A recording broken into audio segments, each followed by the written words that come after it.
కాబట్టి వాళ్ళ పలుకుబడితో పట్టు పెంచుకొని కొంతకాలం ఆపగలిగారు. 2000 సంవత్సరంలో మళ్ళీ వర్గీకరణ సాధించాం, మళ్ళీ 24లో సాధించాం. ఇప్పుడు 24లో సాధించిన దాన్ని కూడా సుప్రీంకోర్టు చీఫ్ జస్టిస్ గౌరవ చంద్రచూడ్ గారి ఆధ్వర్యంలో 7 జడ్జిలతో కూడిన రాజ్యాంగ ధర్మాసనం రాష్ట్రాలకు చేసుకునే అధికారం ఉన్నది అని చెప్పి నిర్దిష్టమైన తీర్పు ఇచ్చిన తర్వాత కూడా అసలు ఆ సుప్రీంకోర్టు తీర్పుని అంగీకరించమని చెప్పి మాట్లాడేటోళ్ళు తయారైంది. ఈ ఉద్యమం దేశాన్ని ఎంత కదిలించిందో నేను చెప్తున్నాను. తెలంగాణ రాష్ట్ర ఉద్యమం అయినా ఆ రోజు అన్ని రాజకీయ పార్టీల ఆమోదం లేదు. ఎగ్జాంపుల్, తెలంగాణ రాష్ట్ర ఉద్యమాన్ని సిపిఎం స్పష్టంగా సమర్థించలే, కానీ వర్గీకరణ సమర్థించింది. తెలంగాణ రాష్ట్ర ఉద్యమాన్ని ఎంఐఎం సమర్థించలే, కానీ వర్గీకరణ సమర్థించింది. నా దగ్గర లేఖలు ఉంటాయి.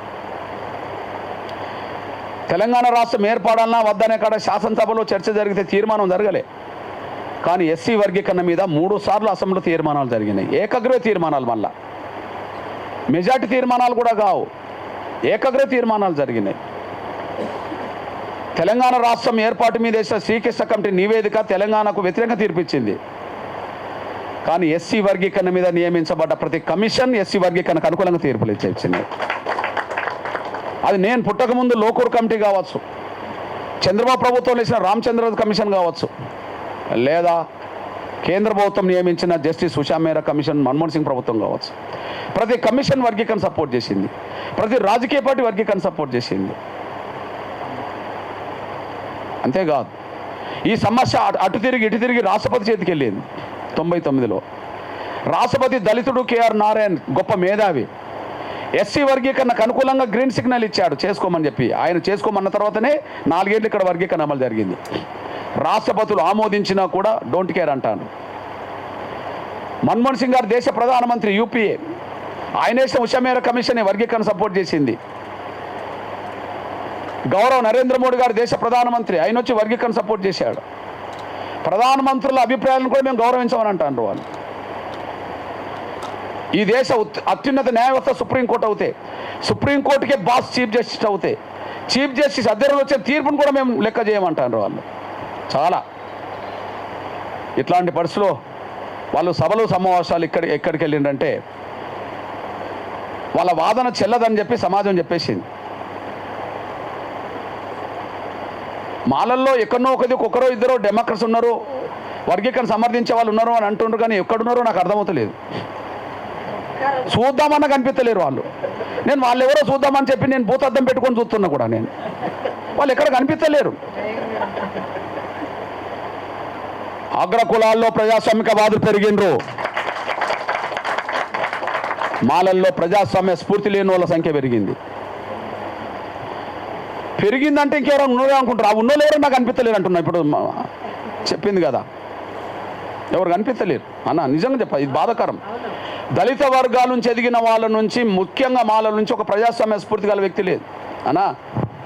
తెలంగాణ రాష్ట్ర ఉద్యమం నడుపుతున్నప్పుడు నేను గర్వంగా చెప్తున్నాను, అంటే ఒక ఉద్యమం నడిపేటప్పుడు ఎంత కమిట్మెంట్గా ఎంత నిజాయితీగా ఉండాలో ఒక విషయం చెప్తున్నాను నేను అన్న. ఇక్కడ కాంగ్రెస్ తెలంగాణ ఉద్యమం జరుగుతున్న రోజుల్లో ఇక్కడ తెలంగాణ కాంగ్రెస్ నాయకులు అందరూ జై తెలంగాణ అన్నారే, కానీ అక్కడ సీమాంధ్రలో అదే కాంగ్రెస్ నాయకులు నై తెలంగాణ అన్నారన్న. ఓకేనా? ఇక్కడ టీడీపీ వాళ్ళు, తెలంగాణ టీడీపీ వాళ్ళు జై తెలంగాణ అన్నారన్న, మళ్ళీ అక్కడ టీడీపీ వాళ్ళు వద్దు తెలంగాణ అన్నారన్న. ఇక్కడ ఏ పార్టీ తెలంగాణ ఎస్ అన్నదో అదే పార్టీ లీడర్లు మళ్ళీ అక్కడ తెలంగాణ వద్దన్నారు. నంబర్ 1. ఇక్కడ అన్న మన బ్రాహ్మణులు అక్కడక్కడ పోయి పూజలు చేసేవాళ్ళు తెలంగాణ రావాలని, మళ్ళీ అక్కడ పూజలు చేసేవాళ్ళు తెలంగాణ వద్దని. ఈడ క్రైస్తవులు ప్రార్థన చేసేవాళ్ళు చర్చిలో తెలంగాణ కావాలని, ఆడ క్రైస్తవులు తెలంగాణ వద్దని మళ్ళీ ప్రార్థన చేసేవాళ్ళు. ఇదేందో నాకు అర్థమే కాలే. నిజం చూసాం. ఈడ మన ముస్లిం బ్యాచ్ నమాజ్ చేసేది తెలంగాణ వద్దని. మరి అల్లా ఏమనుకున్నాడో ఉదయం కానీ మళ్ళీ అదే ముస్లింలు అక్కడ తెలంగాణ వద్దని నమాజ్ చేసేవాళ్ళు అక్కడ. ఏది ఏంద్రో ఆంధ్రలో మజీదులో. ఇదో విచిత్రం కేసులు అన్నీ. ఈడ రెడ్లు తెలంగాణ కావాలని ముందటుంటారు, ఆడ రెడ్లు వద్దని ముందటుంటారు.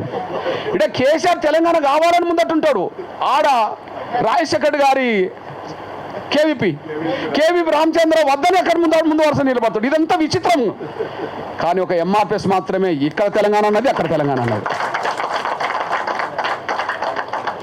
ఎక్కడ తెలంగాణ అన్నది, అక్కడ తెలంగాణ అన్నది. మీరు శ్రీకృష్ణ కమిటీ నివేదిక చదివితే అన్ని వర్గాలు అన్ని పార్టీలు ఇటు అటు ఆ రెండో మాట మాట్లాడినాయి, కానీ ఎంఆర్పిఎస్ మాత్రమే ఒకే మాట మీద నిలబడ్డదని చెప్పి మాట్లాడింది. అది కమిటీ. గర్వపడాల్సింది ఏంటంటే అన్న, ఇక్కడ ధర్నాలు జరిగినాయి తెలంగాణ కోసం అక్కడ నేను దీక్షలు చేయించిన. ఆడధర్నాలు జరిగినాయి, ఆడదీక్షలు జరిగినాయి అన్న. ఇప్పుడు నేను చెప్పిన ఉప్పల్గుప్తం మండలంలో ఆమరదీక్ష చేసిండు మా కార్యకర్త తెలంగాణ కోసం, ఆమరదీక్ష చేసిండు. అంటే ఉద్రిక్త వాతావరణం పెరిగిన రోజుల్లో అక్కడ ఆమరదీక్ష చేసిండు. ఒకరోజు డిసెంబర్ 9 తర్వాత 23 రాకముందు అక్కడ ఉద్రిక్త వాతావరణం ఉన్నది. డిసెంబర్ 9 తర్వాత 23 మళ్ళీ తెలంగాణ ప్రకటన వెనుకకు పోయేంత వరకు ఉద్రిక్త వాతావరణం ఉన్నది. అట్లాంటి ఉద్రిక్త వాతావరణ రోజుల్లో ఒకరోజు గుంటూరులో బంద్ పెట్టేశారు. అనుకోకుండా నేను స్టేట్ కాలు తెలంగాణకు అనుకూలంగా స్టేట్ కాలు అక్కడ ఇచ్చా. గుంటూరులో ప్రదర్శన. ఆ ప్రదర్శన మొదలైనప్పుడు నాకు మన వైకే ఉన్నాడు, ఊ సాంబశివరావు గారికి కూడా పిలిచాను. ఆయనది కూడా గుంటూరే కదా. ఊ సాంబశివరావు వచ్చాడు, ఇంకో కొంతమంది మిత్రులు వచ్చారు. అన్న అంబేద్కర్ విగ్రహానికి దండేసి వేలాది మంది జెండాలతో మీకు అది పంపిస్తా, ఫోటో అది పంపిస్తా. వేలాది ఎంఆర్పిఎస్ కార్యకర్తల జెండాల నినాదాలతో ముందుకు సాగుతున్నాం. ఆ రోజు బంధు ఎంత ఉద్రిక్త వాతావరణం ఉంటుందన్న. తెలంగాణను అడ్డుకోవడానికో బంధు జరుగుతుంది, మేమేమో ప్రదర్శన మొదలు పెట్టేశాం తెలంగాణ కావాలని. మేము పోతున్న సమయంలో పొట్టి శ్రావణి విగ్రహం వచ్చింది ఆడ.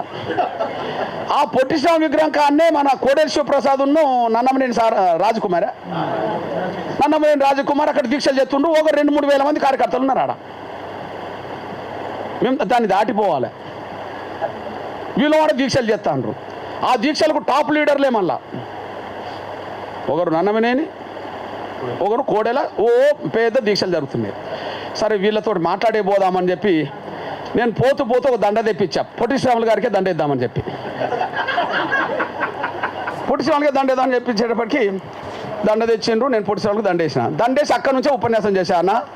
ఆయన ప్రత్యేకాంధ్ర కోరుకున్నాడు కానీ సమాఖ్యాంధ్ర ఆడ కోరుకున్నాడు. మీ దండం మీద ఆయన అవమానించద్దే ఆయన అవమానించద్దన్న. మద్రాస్ పాలనలో అన్యాయం జరిగిందని ప్రత్యేకాంధ్ర కోరుకున్నాడే, మీరు సమాఖ్యాంధ్ర కోరుకుంటూనే ఆయనకు విరుద్ధం అన్న మీరు అని చెప్తే అందరు నవ్వుకున్నారు కానీ నన్నేమల్లే, అందరు నవ్వుకున్నారు నన్నేమల్లే. మళ్ళీ ముందుకు పోయినాం, సభ సక్సెస్ చేసుకున్నాం, అయిపోయింది. అంటే విషయం చెప్తున్నాను నేను. ఇంకా గర్వపడాల్సింది ఏంటంటే ఇక్కడ తెలంగాణ కోసం జైలుకి వెళ్ళిండు కదా, ఆడ ఎంఆర్పిఎస్ వాళ్ళు తెలంగాణ కోసం జైలుకి వెళ్ళిండు ఎంఆర్పిఎస్ కార్యకర్తలు. ఇంత నిక్కచ్చిగా చేశాం.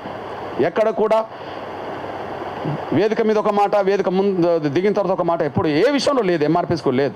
ఏది చెప్పదలుచుకుంటే అది సూటిగా చెప్తున్నాను. ఈ నేపథ్యంలో ఇప్పుడు నాకు ఒక పాత్ర అక్కడ కనిపించింది, అదే పాత్ర రూపం ఇక్కడ కనిపిస్తుంది. లాస్ట్కు తెలంగాణ అడ్డుకోవడానికి వచ్చిన బ్యాచ్కి లీడర్ ఎవరినన్నాం, పిప్పర్ స్ప్రే చల్లింది ఎవరు? లగడపాటి. ఆయన పెద్ద పారిశ్రామికవేత్తే, ఆయన రాజకీయ నాయకుడే కదా. ఇప్పుడు సేమ్ ప్రకటన వచ్చిన తర్వాత తెలంగాణ అడ్డుకోవడానికి ఏ లగడపాటి అక్కడ ఉండేనో, ఇప్పుడు మా వాడికి వివేక్ తయారైందా నా సేమ్ బ్యాచ్ ఆడ లగడపాటి. ఆయన తెలంగాణ అడ్డుకోవడానికి ఆయన పాత్ర పోషించిండు. ఇప్పుడు వర్గీకరణ అడ్డుకోవడానికి సుప్రీంకోర్టు తీర్పు ఈయన పాత్ర పోషిస్తున్నాడు. ఈయన పారిశ్రామికవేత్త, మళ్ళా ఆయన రాజకీయ నాయకుడే, ఈయన రాజకీయ నాయకుడే. కానీ ఆయన రాజకీయ సన్యాసం ఆయనే తీసుకున్నాడు. కానీ ఈయనకు రాజకీయ సన్యాసం తీసుకునేలాగా ఎంఆర్పిఎస్ చేస్తుంది భవిష్యత్తులో. ఆయనే తీసుకున్నాడు, తెలంగాణ వస్తే నేను రాజకీయాలు ఉండనని చెప్పి, తెలంగాణ ఏర్పడితే నేను రాజకీయాలు ఉన్నానని చెప్పేశాడు. పాపం ఆ మాటకైతే కట్టుబడి ఉన్నాడు. అందుకు నేను అభినందిస్తున్నాను ఆయననైతే. ఆ మాటకైతే ఇప్పటికి కట్టుబడి ఉన్నాడు అన్న, ఇప్పటికైతే చేయర్లే కదా. కానీ తెలంగాణలో ఎస్సీ వర్గీకరణ అడ్డుకుంటామని చెప్పి పక్కదారి పట్టించి లక్షల మందిని కూడగట్టే ప్రయత్నం చేస్తూ లగడపాటి పాత్ర పోషిస్తున్న అతన్ని ఖచ్చితంగా భవిష్యత్తు రోజుల్లో రాజకీయంగా ఓడించడానికి అందరం ప్రయత్నం చేయాల్సిన సమయం రాబోతుంది. ఈ నేపథ్యంలో ఇప్పుడు ఎదుర్కోవాల్సిన సవాళ్ళు ఏవైతున్నాయో అధిగమించి మన బిడ్డలకు ఫలితాలు ఎట్లయితే అందించాలో దాని మీద మన కవులు మీరు రాత మీద ఉండాల్సిందే. మనకు మద్దతు ఇచ్చే అన్న నందిని లాంటల్లా మద్దతు మరింత కూడగట్టాల్సిందే 2 తెలుగు రాష్ట్రాల్లో. ఆ కూడగట్టే విషయంలో మనం ముందుకు సాగే విషయంలో మన రాత అయినా మన పాట అయినా నిజంగా సాహిత్యం అంటే నాకు ముందుగా గుర్తుకొచ్చేది నాగప్ప గారి సుందర్రాజు. ఆ విషయం మర్చిపోవాలి. ఎంఆర్పిఎస్ ఉద్యమ ప్రారంభంలో తమ్ముడి సాహిత్యం చాలా గొప్పగా మన జాతి పల్లెల్లో నిద్రలేపేటట్టుగా తయారు చేసింది. నిజంగా ఆయన మనందరికీ స్ఫూర్తి. ఆ తర్వాత మనకు ఎన్లూరన్న, ఉపాలి వీళ్ళందరూ చాలామంది పాత్ర పోషించిన ముందు మాత్రం నాగప్ప గారి సుందర్రాజు నుంచే దండోర సాహిత్యం మొదలైంది. ఆ సాహిత్యాన్ని ముందుకు తీసుకెళ్లే దిశగా, వచ్చే సవాళ్ళను మరింత ఎదుర్కొని మన బిడ్డలకు ఫలితాలు అందించే దిశగా మన సాహిత్యం ఉండే విధంగా కవులు తమ బాధ్యత నెరవేర్చాలని, అందుకు అనుగుణంగా రచనలు చేయాలని, అదే సమయంలో పాటలు కూడా ఇప్పుడు తమ్ముడు ఏదైతే భిక్షపతి ఏదైతే కొన్ని అంటే నాయకత్వం మీద గౌరవంతో మీరు పాటలు రాయవచ్చు, కానీ ఉద్యమ నేపథ్యాన్ని, ఉద్యమ న్యాయబద్ధతను ఎక్కువ మన పాటల్లో ఉంటే ఎప్పటికీ శాస్త్రంగా ఆ పాట మన ప్రజల హృదయాల్లో నిలబడడానికి అవకాశం ఉంటుందనే విషయం కూడా నేను విజ్ఞప్తి చేస్తూ, ఆ విధంగా ఇప్పుడుండబడే సవాళ్ళను ఎదుర్కొనే దిశగా మన బిడ్డలకు ఫలితాలు అందించే దిశగా మీ బాధ్యత నెరవేర్చే విధంగా సీరియస్గా పనిచేయాలని, ఆ దిశగా ముందుకు సాగుతున్న సమయంలో సంఖ్య పెరగాలి, రచనలు పెరగాలి, అదే సమయంలో మన పాటలు ఎక్కువ రావాలి, ప్రజల హృదయాన్ని నిలబడాలి, శాశ్వతంగా ఇది సాధించి పెట్టుకోవాలి. అందుకు నందిన్ అన్న కూడా నీ సంపూర్ణ సహాయ సహకారాలు, మన శంకర్ అన్న పెద్దలు వచ్చిన వాళ్ళందరూ కూడా సంపూర్ణ సహకారాలు అందించాలని ఈ సమావేశాన్ని ప్రారంభించాం. ఇప్పుడు దాన్ని ముందుకు సాగించాలని చెప్పి నేను కోరుతూ బయలుదేరుతాను. అక్కడ మీటింగ్ ఉన్నది. ధన్యవాదాలు.